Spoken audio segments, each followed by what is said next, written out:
Hello, and welcome to a video. This is probably my first video in a while, but I just wanted to post it and talk about where I think the Gardevoir Jellicent deck is going to go post-Toronto Regionals.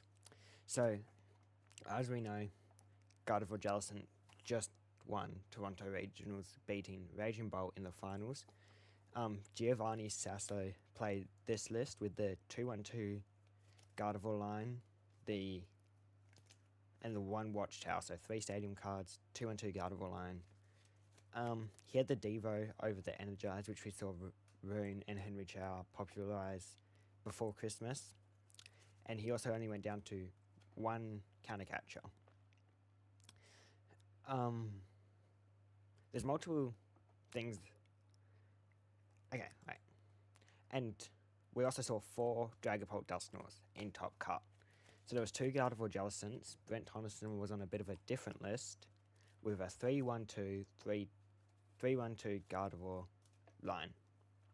He had the 2 counter catchers. He also had 1 research over the 1 Arven. And instead of playing the Devo for the mostly the Goldengo matchup, he played second Charm, playing more into a prize race strategy. I think either's fine for the Dengo matchup.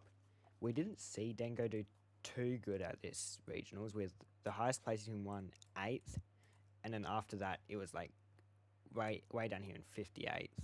I'm pretty sure, yeah, way down here in 58th, and we only had 6 in top 64 all up, counting the one that got top 8.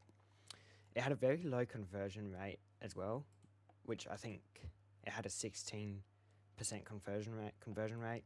I could be wrong about that, but yeah. Dragapult is a slightly unfavored matchup for Gardevoir Jellicent because we're playing such a thin Guardi line with the 2-1-2. Or most of the popular list are playing a 2-1-2 Jellicent line, and that causes Pult's item lock to be more effective, because if we're on the 2-1-2, we're not on the TM evolution and thing. So with Pult going to gain more popularity after this event, I think Gardevoir Jellicent needs to go to either a thicker Gardevoir line or an Evo package.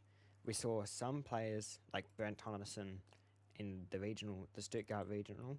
He had the Evo package, but he doesn't have the Latias, which means that he doesn't get the turn 1 item lock that you can get, the turn 1 going second item lock that you can get, which is very useful into a variety of matchups, including Dragapult.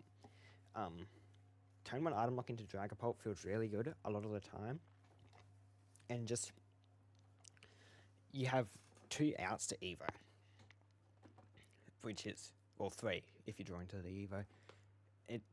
It's not that bad, and I like the idea of the 3-2-2, but for this event he went back to this with the 3-1-2, 3 Rolts, and I'm not sure the exact reasoning for the 3rd Rolts, but that's there.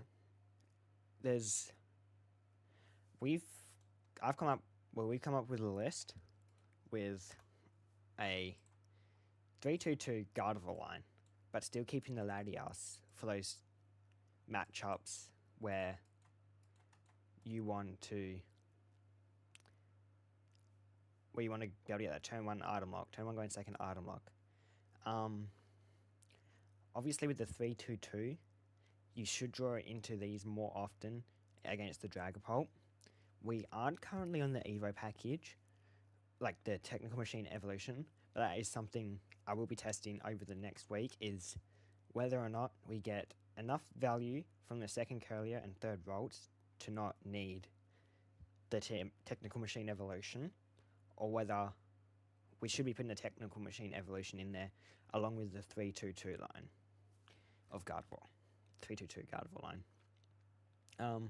So far this list has felt great. I've only played like 5 games into Pulp with it, and the matchup feels a bit better, but it's still not great.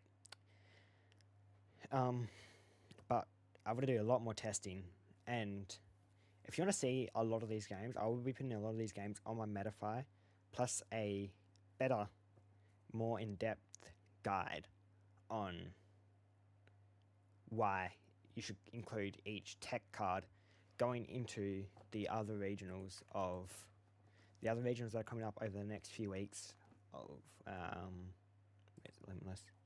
We're back here. The Auckland special event, which is this coming weekend, the Birmingham special event, which is this week, regional Birmingham, which is this weekend, the Merida regional, which is this weekend, and then Santiago, which is 2 weeks after that, and Sydney regionals. And then we go into a new format for EUIC. I will be attending the Sydney regionals, so I will be locking in, and I will be posting a lot of content on my metafy of just matchup testing, tech card inclusions, League Cup reports, regional reports, and all that sort of stuff. So I'll be writing a guide on the Dragapult versus Jellicent Gardevoir matchup going into the post-Toronto meta on there, and what tech cards we should include in Gardevoir to increase the percentage chance we have at winning against Dragapult. So if you enjoyed this video and you want to see that, just I'll link my metafy in the comments and the description with a promo code that you can use to get 80% off of your first month of being a subscriber. Being a subscriber includes all the guides. You get I can't remember, I haven't said that properly, but you get all the guides, and you get 50% off coaching sessions if you wanted coaching sessions. So thank you for watching. I hope this gives you an idea on how the deck should look moving forward, and yeah, please support it, like the video, subscribe, leave a comment, and if you really can, just go support the metafy and you won't regret it, because I'll be posting on there a lot. Thank you.